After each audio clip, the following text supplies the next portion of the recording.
Hello everyone, welcome to module 4. In this module, we're going to talk about scheduling and checklists and setting suitable intentions and goals when you're studying. So let's move on. Checklists are lifesavers, doctors use them for the surgeries and pilots use them when they fly. You will be hearing from one of the pilots on how they use 6 different checklists to keep track of what they're doing when they're landing and when they're taking off. So here is a sample weekly schedule for 3 courses, how you can study 3 courses if you're taking 3 of them. If you're a morning person, what you can do is you can, in the morning time block, you can give it one subject at a time. Say Monday, Tuesday, and Wednesday, you study subjects A, B, and C, and you do Thursday and Friday with A and B. Assuming that C is a simpler course, and A and B are difficult one, you can keep 2 days for such courses in your week. So every time it's a Monday, it is a course day, something like that, A and B. So doing this way, and Saturday and Sunday, you can keep it for evaluation of what you have learned.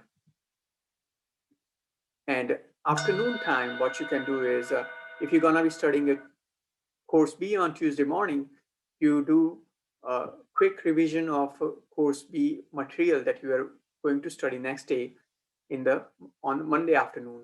Similarly, you can do the same with course C or course A and follow that pattern.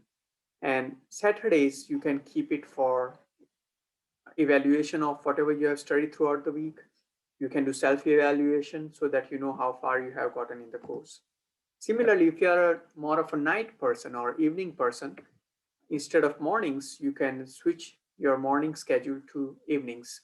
And the evening time blocks, you can do the same, study the difficult courses a couple of times a week, and easy ones could be or, or 4 time blocks a week, and easy ones may have 2 or 3 times blocks during the week. And similarly, Saturday and Sunday, you evaluate yourself later in the day. Evaluation of what you have learned every week is more important because it keeps you on track with knowing how much you know, and it keeps you away from uh, feeling that you know everything where you might still need to revise certain concepts. Let's talk about long-term planning and managing and commitments. Say you should have a calendar in which you don't really have to have an app for it, but apps are fine as well. But have a habit of putting reminders on your calendar, such as say 5th of April, I'm supposed to uh, do a course registration for summer semester. So I'm just gonna say, hey Siri, remind me to register for course 10 a.m. tomorrow. And that puts a reminder for me for tomorrow morning 10 a.m. so I don't miss the uh, time when I need to register the course. Similarly, on your monthly calendar, you can say if your grandma is visiting or if there is a party you want to attend, along with it, what quizzes and what training sessions you are supposed to attend, what classes you are attending. So this keeps you in a mindful situation. If you have a quiz for physics, quiz number 3 on Monday, 6th of that month, and your grandma is visiting on 5th, you can tell your grandma, hey grandma, I can visit you for that 1 hour while you are here, but then I'll need to quickly get back to study for my quiz. So scheduling always helps with keeping track of what you're doing, and it's a very useful tool. You always have to be mindful of the time when you are in school. So daily schedule helps a student track their time spending habits. After a few months, you can become an expert at scheduling and managing the time available. This way, you would know what each thing is going to take, and you would be able to return back to studies based on your estimation. What about having fun then? Well, rewards are important, but at end of completion of your task. Set yourself goals. Say, okay, if I do this much of study, or if I do get this many points right in my self-evaluation, I will proceed and have fun with my friends.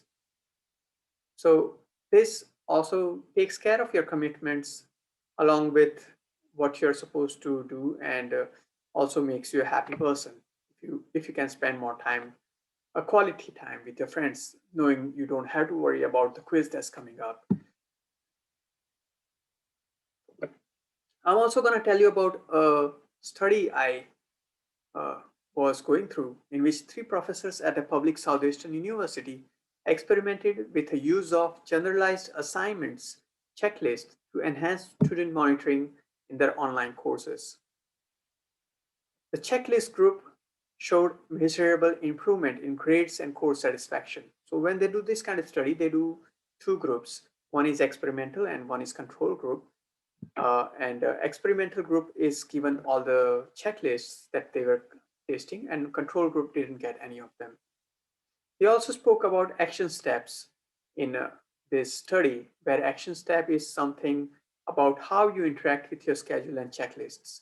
So they specifically told their students that don't just make checklists, but and don't just make schedules, but interact with it as often as you can, daily, every few hours, so that you know what you're doing.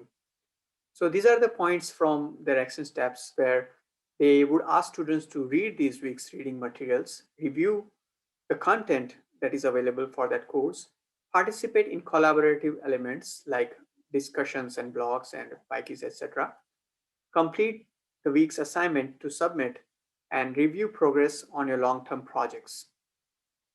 This way, the group that was given this kind of checklist was easily able to track their progress and get good results.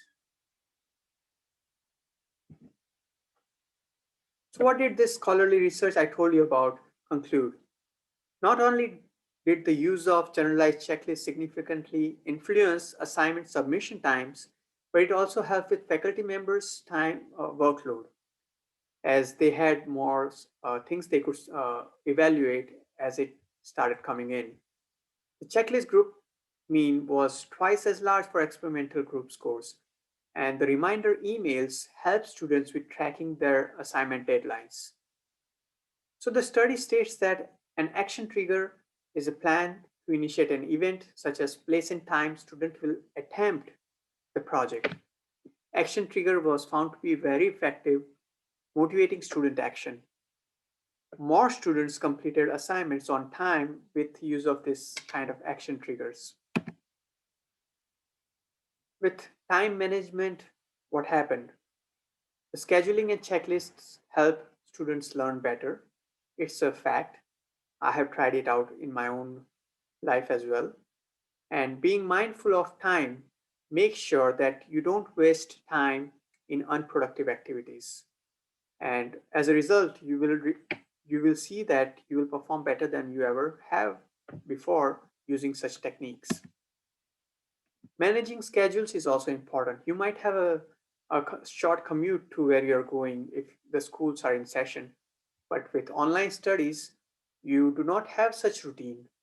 So maybe having an activity that is sort of representative of your commute, like doing a short run or a walk before you start studying, may be helpful. But you have to be mindful and follow the schedule hour by hour, so that this right technique will set you up for the best results possible. There are other general ideas I wanted to tell you about following schedules and checklists. For me, I use a sound of a bell from a meditation timer that alerts me of how much time has passed. Sometimes I set it for 5 minutes to half an hour to 1 hour, depending on what I need to get done. So it serves as a sort of a mechanism that helps me pace myself. Going deep into the work at hand and making sure that the schedule you follow is producing the work that you really need towards the end of the goal of a course or a study program. Another important thing I learned by researching these things was, if you study by writing or typing your notes, that it helps you retain things in your memory much more easily than just reading through it. Passive reading doesn't really help you understand the material as much. You may keep a planner by your side while you're studying so that you can look at your planner whenever you're getting things done. Another thing that I have learned from a lot of the interviews and a lot of this research work is that if you write your checklist the night before and every Sunday before the week, it helps you, it helps your mind to gather things that you might need when you actually perform those tasks that you list in your checklists. So, am I saying that you shouldn't spend time with your friends and fun activities? No, that's not it. That's not what I'm saying. If you want to spend some time with your friends, you can put that into your schedule as well. And then it will help you understand how much time is required for the tasks you have while you're studying. And it could be an essential thing to keep a work student study life balance, because it is important for you to be happy when you're studying, and probably you may retain things better if you're happy. You can also spend time in nature, take walks, or do hiking with friends and family members, but you have to be mindful to stick to your schedule and return to study at a committed time. Another thing that is important is learning and understanding things quickly. You may be browsing lots of resources from library, from internet, from everywhere, but if you do not focus on what is going to be on exam, it's not going to help you. In fact, I've been guilty of doing this. I would gather so much material and so many books and read so many things, but I if I miss things that are important for exams, and that made me pay heavily.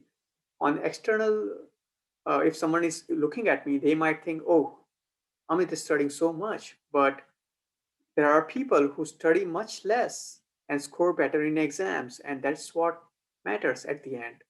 So using just the material, that's important, and building on that material is important.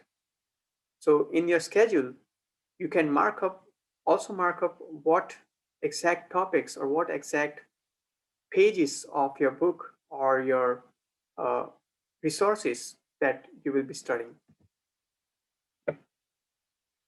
So these techniques, if used properly, would result in a spectacular outcomes that will take you on exhilarating journey of graduation and career. Well, I wish you good luck with your life. Thank you. Namaste. And a lot of these ideas were taken from using a generalized checklist to improve student assignment submission times in an online course paper as cited here. Bye.